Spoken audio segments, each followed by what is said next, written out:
I mean, if you look from a design or branding perspective, they all look exactly the same. And I think it's so weird that they all have this kind of heritage design and branding. And it should be like the drink of such a modern target group and such a kind of modern people. And we just thought, hey, where's the new? It starts with the liquids, the marketing stories. They always relate to that drink was drunk or was made by the uncle of the grandma, blah, blah, blah, all that kind of stuff. And it really, we got bored of everything that has existed more or less on the market because everything was exactly the same and everybody just copied the competitors. We always knew we only have one chance. So if we wouldn't have come up with a packaging like this, I would think that we wouldn't exist, honestly, because yeah, there's just like too many brands coming on the market. Too many brands are already on the market. It's a crazy industry behind it. You only have one chance. So you can't try out a few things and then change it and adapt it. You have to make it in a good way or you're out. I think we don't have any competitors, to be honest, because we do everything completely different. The only thing that we have in common is that we share the same category, which is aperitif. And for sure, I know that we are way more pricey than more or less like everybody on the market. But the reason for that is that we stay there and we peel the lemon with those hands 4 times per year here in Berlin. And there's no industrial process behind it. This is Doja Talks with me, Giovanni Binello. Now, Doja Talks is the show where we discuss with the best sales and marketing professionals in the beverage industry to discover the sales, branding, and marketing strategies behind some of the best brands on the market. Now, our guest today is Thorsten Konrad, the founder of ODE. So Thorsten is not your usual beverage professional. He has a background as a visual designer, and he started ODE in 2020 because he noticed basically all aperitif brands look the same. Today, ODE is widely regarded as the most distinguishable bottle on the market, and they have customers buying it just because they want to keep the bottle as a souvenir. So I would say it's a true branding masterclass. So this was a truly great episode. We explored the principles of brand building and in general the value of design in the beverage industry, which is often ignored. So let's dive in, and if you enjoyed the episode, remember to subscribe to the show and leave a review on Spotify. Hello, Thorsten. Welcome to Doja Talks. Hi, thanks for having me here. I want to start really from the origin story of ODE. You started without a real prior experience in the beverage industry, and I'm super curious on how you got started and really the story behind the inception of this brand. Yeah, thanks. First of all, thank you so much for giving us the opportunity or giving me the opportunity to be part of this podcast. I'm Thorsten. I'm one of the 2 co-founders actually of ODE. ODE is it's a wine-based aperitif. The idea was a little bit different than I would say like any other story within the beverage industry, because they're both designers. We are not out of the industry at all. We've been designers before. Stefan, my co-founder, he was working on an agency side and did a lot of branding stuff for national clients, but also international clients here from Berlin. And I was working always like self-employed, but more than 12 years for the sports brand Adidas on various kind of projects, art direction, video production, and so on. And we've been pretty good friends since 2012, and we always knew that we wanted to do something together, but actually we had no clue what to do. And then we went out for dinner more or less like half a year, and we always kind of discussed the idea that we had. And while we went out to dinner, we always got asked, what do you want to drink before the dinner starts? And yeah, we've just found this fact so weird that people back in 2019, they really took a lot of kind of care on what comes on the plate, but everything that comes into the glass, it was more or less like always kind of the same drink. Which is a lot of sugar, a lot of artificial flavoring and coloring. And we thought, hey, there must be something better, something way more that also fits on what comes on the plate. And there was like no product like this, at least back in 2019. So someone had to do it. And then, yeah, we thought, hey, this might be a really, really nice idea to kind of jump into kind of that segment without knowing what to do. And then what we just basically did was kind of analyze the market from our marketing perspective. And we always thought there must be some like a third party who's producing the liquid basically. And so the outcome was like a 160-page PowerPoint presentation where we kind of analyzed the whole market. And then I'm like of the southwestern part of Germany, and I know from my childhood onwards a few winemakers, and I asked them to kind of produce the any kind of liquid for this kind of product that we kind of imagined, but there was like no one who was like in terms of like interested. So we had to do it by our own, and luckily, whatever that means, but for us it wasn't like the worst thing that Corona came in. Adidas stopped all my contracts, so we had a lot of time, and we used that time and started working on ODE, and we did everything by our own. That means the whole liquid is developed by our own. We kind of analyzed more than 650 raw materials, and yeah, we thought about like how do we get kind of the taste and the color out of it. And that was basically the start idea of Ode. And was it tough being both designers, so without experience and without, let's say, technical knowledge in the industry? Was it tough to start this process of finding the right flavor, finding the right ingredients? So how did you go through it? I mean, it was, first of all, when we work with alcohol, it's always fun because there's this kind of effect of alcohol that all hits in, which wasn't the worst, but we also learned on that. So at the very first beginning, we started on a Friday night, but then pretty quick, we kind of professionalized ourselves and turned that more into a Monday morning. And also like, you don't have to drink that much to kind of get the taste. We learned on that. Just like one drop is definitely enough. What means tough for us, it was kind of a journey. And what's really crazy or like interesting about since upon today, we never kind of questioned that. It took like half a year, as I mentioned before, to kind of collect all the ideas. And then there was like this kind of one meeting where we had to, or we sit together and we have to make a decision now. And since this decision was made, everything was for us like super clear in terms of like, okay, we have to do it. It was definitely not that easy because the first 6 months, I would say, we more or less learned on what we tasted and also described what we tasted. And that was definitely challenging because the first tryouts, it was more or less like, no, I don't like it. But then the other one was like, yeah, but what is it what you don't like? And this definitely took some time to get the knowledge to kind of explain what you like and what you don't like. And that was, it wasn't tough. It was more interesting than tough, I would say. And I would like to go back to that 160 pages PowerPoint you mentioned. So what was the key insight in there that made you realize actually there's space in the market for a new product in the aperitif space? Yeah, I mean, if you look from a design or branding perspective, they all look exactly the same. And I think it's so weird that they all have this kind of heritage design and branding. And it should be like the drink of such a modern target group and such a kind of modern people, but everything relates to this very old Northern Italian brandish thingy. And we just thought, hey, where's the new? It starts with the liquids, the marketing stories. They always relate to that drink was drunk or was made by the uncle of the grandma, blah, blah, blah, all that kind of stuff. And it really, we got bored of everything that has existed more or less on the market because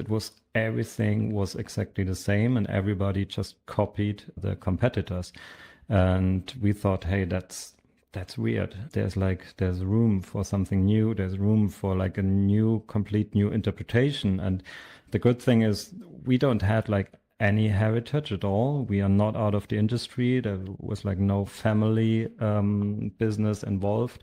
So we absolutely started at zero, and therefore everything that we did was more or less like basically was already modern because there was like no heritage. And I think sometimes it's good to start with absolutely zero and not like starting with copying others. And when you designed the brand and designed also the product and the flavor and ingredients, did you have a specific consumer archetype or consumer segment in type, or did you do it for a general public? I mean, it's kind of the thing similar as I worked for Adidas. I always see myself in a target group, and therefore it has to work for us. And I think that's when we are happy, I guess more or less everybody is kind of happy in that kind of target group. And as we had like no other experience, that was definitely also like the most tough decision in terms of like, hey, does it really taste that well as we think that it tastes that well? Or is it just like us who are kind of happy with kind of the result? And that was definitely like the most challenging thing, especially once we made the decision to kind of release that baby.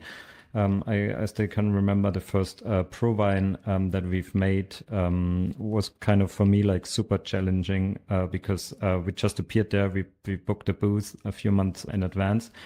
And then we went there and we thought, hey, those people here, they are all experts in wine, tasting, spirits level, and we are not out of the industry at all. And we should now explain them what we did. But we had no experience in that case. So we've been a little bit afraid, I have to say. But the first pro wine, it went amazing. It was just like we had more than 800 tastings per day.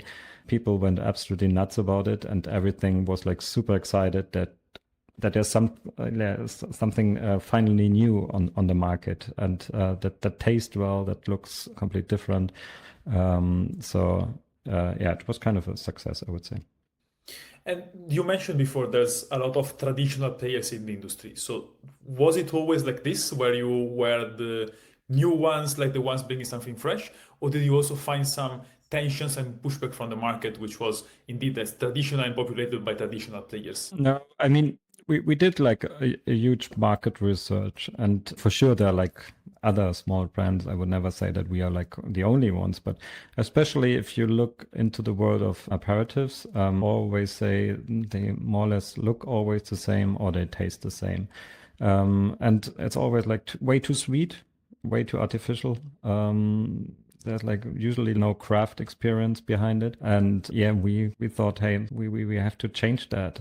It's like, for me, it's like people tend to spend a lot of money, especially like later per day, when they already had a few drinks before, maybe, to spend a lot of money on gins or whiskey or whatever. But I personally see the aperitif, which should be, depending on your lifestyle, for always, but usually it should be like the first drink per day. And I would say it should also like the best one. And therefore it shouldn't be like artificial. It shouldn't be like too sweet. It should be just perfect in terms of what do you need today as a modern consumer. And that's definitely only that much that it's enough. I mean, we also use a little bit of sugar for sure, because sugar helps us to play around with the aromas and push our aromas or essences. But we just use as much sugar that is needed, and not like the fourth amount of it, just because it's cheaper than everything else. And those are like the small things where we really thought a lot about it when we developed the drink, the liquid, but also like the brand, like what is really needed and what can we leave out. And of course, also your brand and the bottle packaging is super, super differentiating. It's different from anything else that's on the market, and I think you notice it in every supermarket or every place you look. No, in what measure do you think packaging and branding was part of your success compared to the product? And I can reframe the question: would the same product with a different branding have had the same success, in your opinion? That's a really good question. Also, like with our history or background in terms of like that we are not out of the industry at all, we always knew we only have one chance. So if we wouldn't have come up with a packaging like this, I would think that we wouldn't exist, honestly, because yeah, there's just like too many brands coming on the market. Too many brands are already on the market. It's a crazy industry behind it, and I wouldn't think that you can't succeed. You only have one chance. So you can't try out a few things and then change it and adapt it. You have to make it in a good way or you're out. And that's definitely helpful that we are both designers.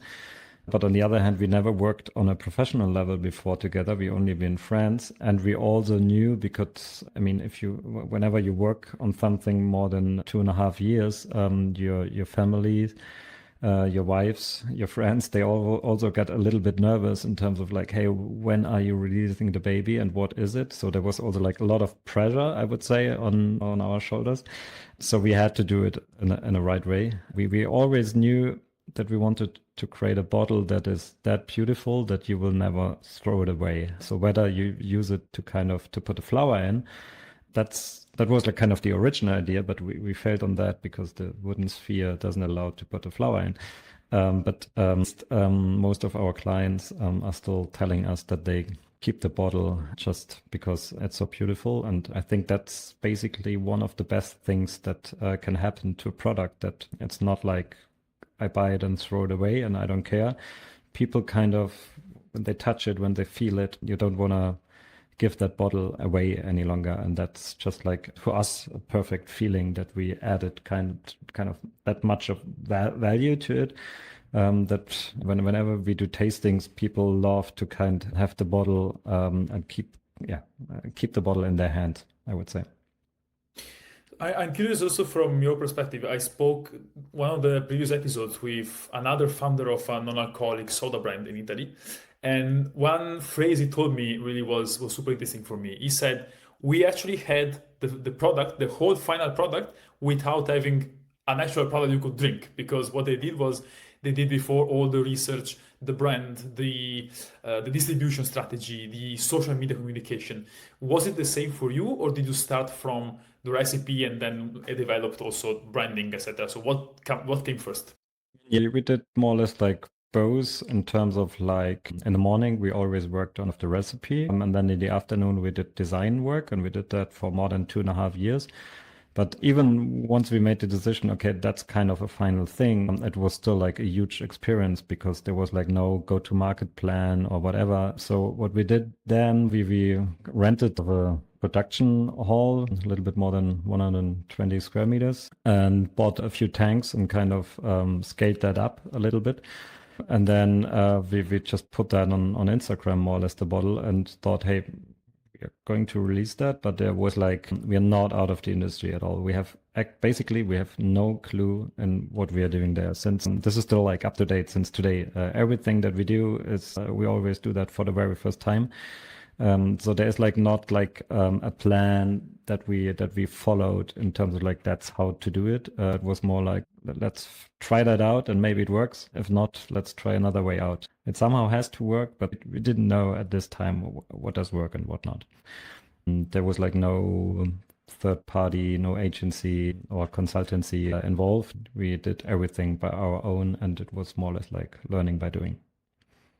How did you work this understanding the pricing and distribution? So did you do a lot of testing? Did you really find the correct recipe, let's say, at the beginning? So how did this process work? It was like asking around people, and then you always get answers, and then you keep the answers in your head, and then for sure we tried a few things out. And I mean, at the end, everybody's kind of happy to share the experience they've made. And yeah, the information is always around. You just have to ask the right people, and for sure we know no one was in the industry. And I can remember when we it's kind of a funny story. When we've been to the first ProWein, there was one of the biggest wine distributor coming in, and we didn't even know how many bottles fit on a pallet because we never sold a pallet before. And he asked for like how much a whole container was. And we were like, oh my God, that's crazy, because we didn't even know like how many bottles fit into a container. And in terms of the flavor, how did you understand that you reached the right flavor? Did you do also a lot of testing with customers, panels?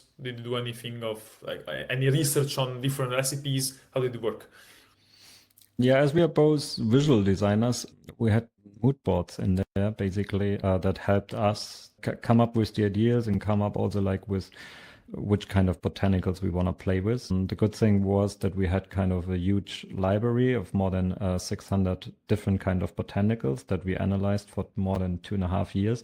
We knew, or we still know exactly what kind of alcohol, what's the amount of alcohol, what kind of percentages does it need to get like the full amount of flavor and coloring out of any kind of botanical, whatever it was. And then, yeah, we kind of played around with whatever fits together more or less. And then also like visually fit into the mood board, which was basically like sort of Bright Lemon was always like very summery, very fresh, and we tried to put those visual images into a liquid basically. Yeah, at the end we had kind of 3 recipes that we finalized, and then we always did some research with friends and family, but there was like no time for testing that on consumers, and everything was super small. So you have a product. You said you went to Provine. You launched also on Instagram. Now that you are a bit forward, let's say in your journey, what are the main sales channels for you? Are there still a lot of social media? Is there still a lot of fairs, or did you change a bit the sales mix? How does it work now?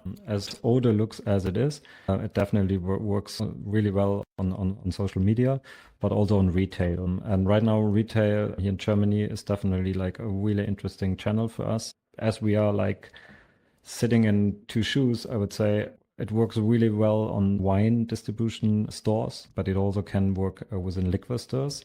That makes it really interesting. But then as we have like the visual, it also works in concept stores where we are basically the only beverage brand at all. And on the other hand, like gastronomy, bars, they love our products because it's basically the first time that a good bar works with a fresh wine product. Usually like the most common drink or close drink is a vermouth, which is from a production wise pretty similar, not close, but similar.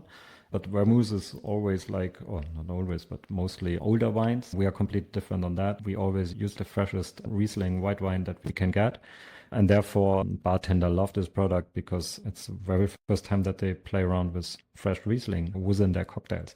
And those are all like the learnings where we now, once we did it, figured it out. Hey, it's kind of a plus, or it's a cool thing that we figured out here, but we never thought about that before because we had no clue what we are doing here.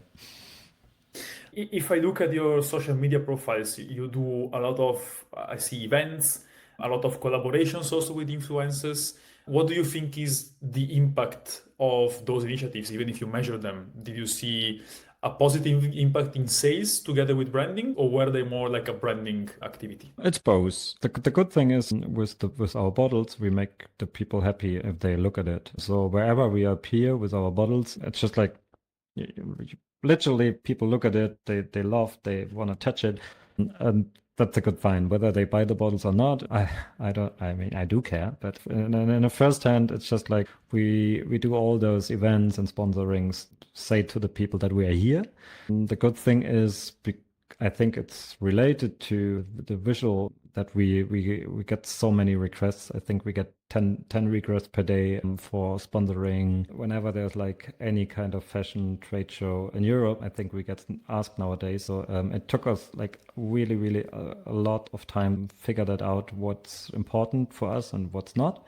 But on the other hand, it's for us like a pretty good marketing channel. And those events are also like then a cheaper way of communicate and make leads or contacts, because otherwise, I don't know, you have to book huge visual walls across the country. And I think this would be way more expensive, and also like people should get in touch with our brand as we are right now, and we're still like pretty young and pretty new, and also like we love to stay in contact with others, and therefore I think it's for us like the best way on kind of do the promotion for our product, right? Did you learn something from selling to the B2B segment that you are also applying to the B2C? I mean, for you, how different are those segments in terms of approach and also how you approach sales and marketing, let's say? As we are so small, more or less like everybody's doing everything more or less, even if we now a little bit, we're right now a team of 7 people. For sure, we kind of segmented ourselves and we do our learnings within each segment. And I think it doesn't matter if it's B2B or D2C, it's always kind of same thing. It's like, what's the purpose of the product? Why we think you should have or buy or whatever this product, and what does the product makes with you? I think that's always kind of the same thing. It doesn't matter what kind of channel it is. And we are still working on that because it's not that easy to 100% figure that out. But I think we are pretty close. And how did you approach distribution? Because speaking with like younger brands, it's usually a bit of the tougher point? I mean, getting to know the right markets, getting to know the right distributors. So how was your approach and how did you open like the B2B market for Ode? So when we started, as I mentioned before, we put just like one picture of the bottle on Instagram, and it was more or less see where this baby goes. And we got orders across whole Europe, and we thought, hey, we can ship across the countries. Doesn't really matter, because we had no clue on what we're doing there until the customs reached out to us like, hey guys, what are you doing there? We're like, oh, okay. And we didn't know that. And so that was kind of first half of the year was for sure a lot of D2C. But then we started off Pro Wines and BCB, all those kind of trade shows, more or less across Europe. And we definitely figured out that this B2B is for us really, really important, because it just like pushes us and different kind of channels that we never thought whether those exist or how to get there. We just got the announcement that, or not the announcement, but we delivered it by this week, that ODE will be part of, for airline within their business class, ODE will be the drink for 1 year. And that's kind of a contract that we've made last year at the ProWine. And those are like those things, whether you are there on those shows and speak with the right people, or you're not there. But it's something that we never forced of we want to go in there. It was more or less like we stay there, open our desk in the morning or our booth, and we wait and just like see that the good people will come to our place. What did you learn from launching on different markets compared to the German one? Was there any difference in internationalization, or did you find like similar customer response? We definitely find similar customer response, but at the end, there are like those stereotypes, and I think they are all right. So being like in France, the French market, it's just like crazy in terms of, for us, I think it's one of the best markets where we can be, because you don't have to explain aperitif over there. Here in Germany, aperitif and aperol is exactly the same thing, which is so weird, because you explain half an hour on shows what you're doing there, and then the response is, yeah, is it an aperol? So it's just like people always have kind of a learning curve, and they just start on a different level. So in Southern Europe, it's just like way advanced, and those people know exactly what an aperitif is. Coming to the Northern, the visuals or the bottle itself, it looks very, very designed, and I think therefore it's a huge plus in Denmark and Sweden, because they are very design educated. And then we do also Japan a little bit, US a little bit. And at the end, it's just like wherever we are, people are curious about the bottle, finally something new. Because within the last, 20 years, they all look the same. I know that there have been like a lot of talented designers working on designing the labels and adding like a different kind of stuffs and story to it. But they all, at the end, it always stayed on the label, or maybe they put the closure into a different color. And I think what we did with ODE was really like, okay, pushing that bottle into a complete different angle or place. And that makes people curious about it. And I just can remember like one guy coming to me at the BCB in New York, and he said like, hey, I follow you since 3.5 years now on Pinterest, and it's still like the sickest bottle that I've ever seen in my life. And I'm since 30 years within this industry, and I can't forget this bottle. And that is the good thing about this product, is there are so many bottles exist, but this one you will never forget, I guess. Did you ever consider opening like a store, like a flagship store? Because I see like the branding potential would be huge. Yeah, definitely. I would love to. But yeah, we would definitely need a little bit more time. We still do everything by our own, but the production is done in-house. Everything is more or less like in-house besides of the wine. That's something that we get from our winemaker, but even that, this becomes a really close friendship, and we are pretty much working so close together on certain things.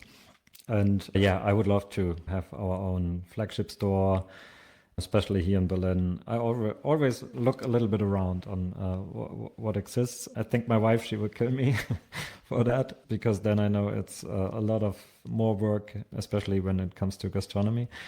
But at the end, I would love to. Yeah.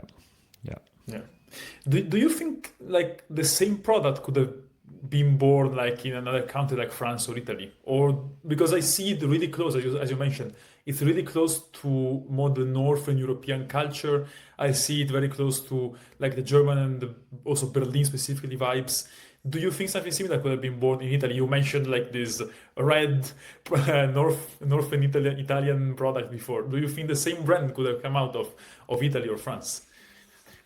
I mean, yeah, if you have like the right people, then it would definitely also came out of other countries.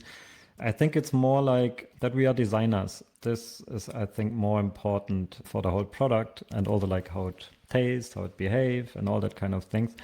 Because it's like not copying, but also like in copying, it's a bad word. But if you kind of study drink technology and all of that, you're already so deep within this kind of industry or production, and then you always know, okay, you have to do it in that way.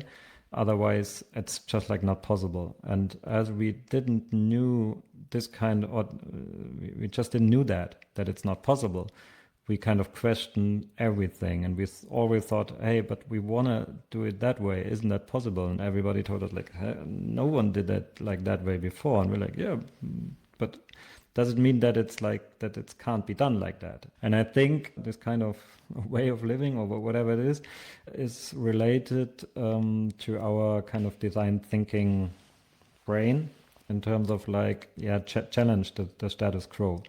And therefore, I think it's kind of a mindset that is more important instead of like the country, I would say. Yeah. How do you compete with this kind of brands? I mean, because in the end, you said maybe you are focusing a bit more on, let's say, a niche consumer in some way. Maybe the ones that buy or don't buy Aperol or other like mass market brands. But do you ever find challenges in competing with these brands in their main markets? Because as you said, they're everywhere, and I think they can spend in an ad campaign as much as you earn in 1 year probably. So, Yeah. what do you ever feel like that's challenging, or do you feel like they're focusing on a completely different market than you are doing? I would definitely say the second one. I think we don't have any competitors, to be honest, because we do everything completely different. The only thing that we have in common is that we share the same category, which is like aperitif. And this is always relates to kind of a pricing tag.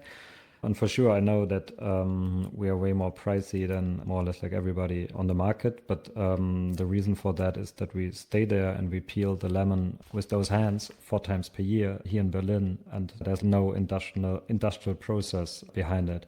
Everybody else uses more or less like completely different, or they produces their drinks completely different. And therefore, I'm quite happy that we don't look that much around. We just do our thing.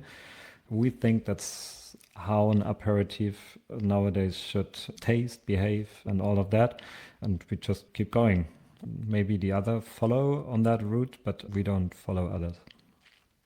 Did you ever consider making old like a no alcohol product? Yeah, for sure. I mean, with such a modern look of the bottle, we often get asked like, hey, it's without alcohol. Personally, I drink alcohol, but I also have to say I don't drink nothing that has more alcohol volume than oat. So it stops at 18.5. And I think that's, for me, it's already definitely enough. On the other hand, we also like working since more than 2 years on something that has like no alcohol, but it's from a technical standpoint, it's so difficult to come up with something that tastes similar, not in terms of like similar as our other or as our products that exist right now, but that they taste similar from the mouth feeling and the volume that you have. That's really, really, really difficult to do so. And we always have this kind of internal guideline, I would say, that we only release something where all of us is like 100% happy with it. And so I guess next year there might be something coming. I would love to see something coming out because I love that there is like a huge trend coming up that is like alcohol free. But on the other hand, I also have to say with everything that exists on the market right now, I'm not that happy. I think it's not comparable right now, which on the other hand is also like, a good thing because it also, I guess, took for beer more than 25 years. I can remember like in the early days, like alcohol-free beer, it was awful at the beginning. And it's a technology thing, and this definitely needs some time. And we also want to take this time for us and not just like releasing something because it's written in the newspapers that there might be a trend. That's, again, something that others can do, but that's not our approach. Would it, because for if I think of non-alcoholic wine or non-alcoholic beer, the production process is completely different. And that's also why we get, as you said, a lot of lower quality no alcohol wines compared to no traditional wines. In your case, would the production process change a lot to produce like a non-alcoholic product, or would it be similar? The good thing about our alcohol is that the product stays stable in terms of like once you open it. Now, if you put like the alcohol out, you have to add something into it that it keeps stable. Otherwise, it's just like you can also put, I don't know, milk and orange juice together. And after 3 days, you don't want to drink it. So it's always kind of like this is then, okay, what is it, what you're going to add to it? I mean, we rephrased our product as the natural aperitif, given the fact that alcohol, I mean, it's kind of a natural thingy, but not in that, I mean, I'm also not that stupid, not in that high amount as we use it, but every, I don't know, apple juice, banana, there's also like a little bit of alcohol in it, and it's a natural behavior that certain things remain stable. Yeah, coming back to your question, I also have to add that within our current process, the alcohol really helps us to get the color and the taste out of it. And if you don't use that alcohol, you definitely get also like way less taste out of it. Color isn't that big the problem, but the taste, like really like that the aromas, what we always wanna look for is how do we get them out of it, and that they remain stable. If we now completely don't use like any alcohol in there, we also have like way less taste, and that's something we are still like working on, that we have kind of the same amount of aroma, mouth feeling in there, but without alcohol, and that's not that easy. I have to. Fantastic. So now I would move towards the conclusion. We have this section which I call quickfire, which is where I ask you a series of questions, and I would like you to answer to those in a few sentences, as quickly as you can. So let's say you could sit again at that dinner table where you were with your co-founder and you had the idea for ODE. Would you tell yourself to start, or would you tell yourself to have another idea and do something else? I would definitely say to start again. It was a crazy ride so far, and I love to continue that. What advice would you give to someone like you who with a completely different background would love to start a beverage brand? If I would have start today, actually, really consider all the options that you have and think about if it's like the right one, because it's a tough market. It's definitely, especially in Germany, one of the toughest markets.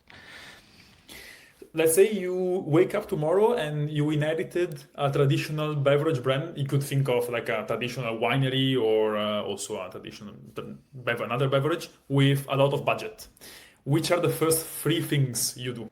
Redo the flavor in terms of like use way less sugar, rebuild the brand design, and the third one is like remove everything that is not like needed. Where do you see beverage sales heading in the next 10 years in terms of channels? Do you think we will see a lot more of digital and D2C? Where do you think the trends will be? I think it's a way less volume, but a higher quality. So therefore it remains the same. Finally, more transparency, which is one of the worst things, I have to say. Jumping into that industry is just like actually crazy sometimes when you see what's done within that industry. And I think this will definitely stop or open up a little bit more. Do you think the industry focuses enough on design, or should they do something more? They should keep what they are doing. That's good for us. That's right. What's one thing you believe about the industry that most people won't agree with? Yeah, I think that at the end, it's all about, it's not about branding, it's about the liquid. That the liquid is like the most important thing. Nice. Thorsten, it was a pleasure. Thank you for being on the show. Thank you so much for having me. It was also like my pleasure of being part of that. Thank you.